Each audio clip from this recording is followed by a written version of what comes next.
Settle down and listen to this. This is a story and no mistake.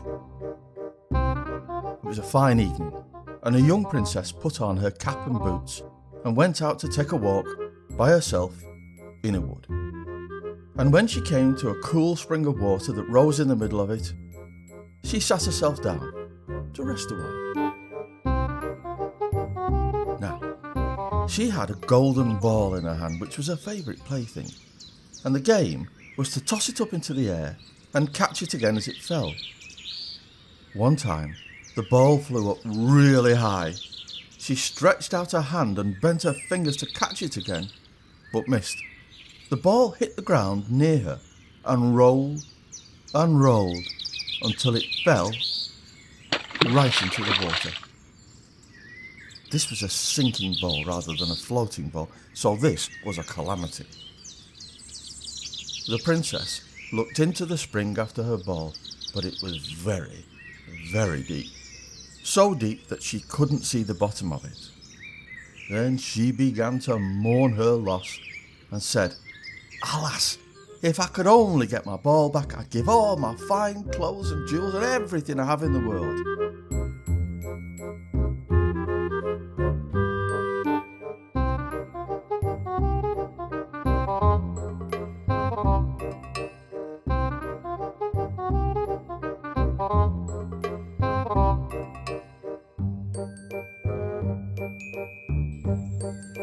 While she was speaking, a frog put its head out of the water and said, "Princess, what's the matter, Bab?" "Oh, alas," said she, "what can you do for me, you nasty frog? My golden ball's fallen into the spring." The frog said, "To be honest, Bab, I don't want your pearls and jewels and fine clothes, but I'll tell you what would butter my parsnips.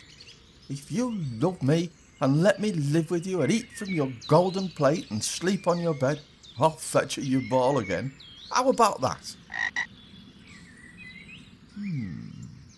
What nonsense this silly frog is talking, thought the princess. He can never even get out of the spring to visit me, though he may be able to get my ball for me, and so I'll tell him he shall have what he asks. So she said to the frog, "Well, if you fetch me my ball, I'll do all you ask." Then the frog put his head down and dived deep under the water, and after a little while he came up again with the ball in his mouth and threw it onto the edge of the spring.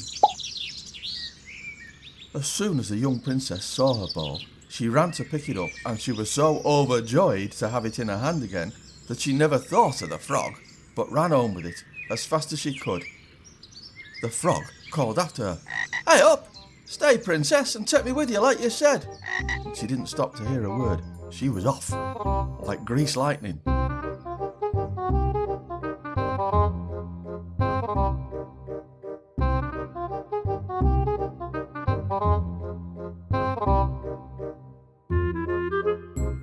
The next day, just as the princess had sat down to dinner, she heard a strange noise.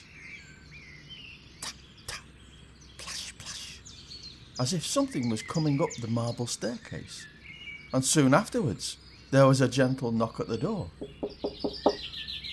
And a little voice croaked and said, "Open the door, my princess dear. Open the door to thy true love here, and mind the words that you and I spoke by the fountain cool, under the greenwood's cloak."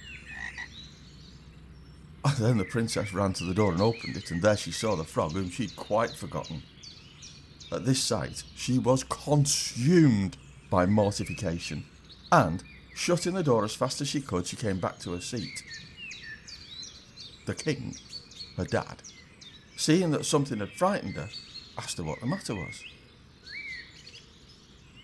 "There's a nasty frog," said she, "at the door that lifted my ball for me out of the spring yesterday morning. I told him that he could live with me here, thinking that he could never get out of the spring. But there he is at the door, and he wants to come in." While she was speaking, the frog knocked again at the door and said, "Open the door, my princess dear. Open the door to thy true love here, and mind the words that you and I spoke by the fountain cool, under the greenwood's cloak." Well, then the king said to the young princess, "You've given your word, chick. Your name is your name. You must keep your word, so go on. Let him in." She did so, and the frog hopped into the room, and then straight on, tap, tap, plash, splash, from the bottom of the room to the top, till he came up close to the table where the princess sat. "Bab, lift me up onto that chair," he said to the princess, "and let me sit next to you." As soon as she'd done this, the frog said, "Push your plate nearer to me so I can eat out of it." This she did, and when he'd eaten as much as he could, he said, "I'm shattered now, Bab. It's a long hop from that spring and I've had a big dinner. Carry me upstairs and put me into your bed." And the princess, feeling cruelly shown up by being seen going out with a frog, appealed to her dad to release her from her obligation, but he was having none of it.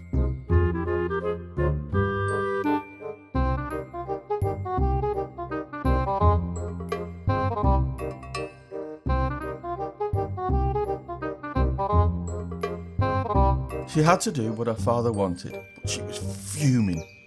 So she picked up the frog by the left foot with 2 fingers, held him at arm's length, pinched her nose with 2 fingers from the other hand, and carried him upstairs into her room. She lay down in her bed, and instead of setting him down next to her, she threw him, crash, against the wall. "Now you'll leave me in peace, you nasty frog," said the princess. But the frog didn't fall down dead. Instead, when he fell down on the bed, he became a handsome young prince. Well, you can imagine, that changed everything. Luckily, despite a bit of a headache, he saw the funny side of it, and now he did indeed become her dear companion, and she properly cherished him, as she had promised, and in their delight, they fell asleep together.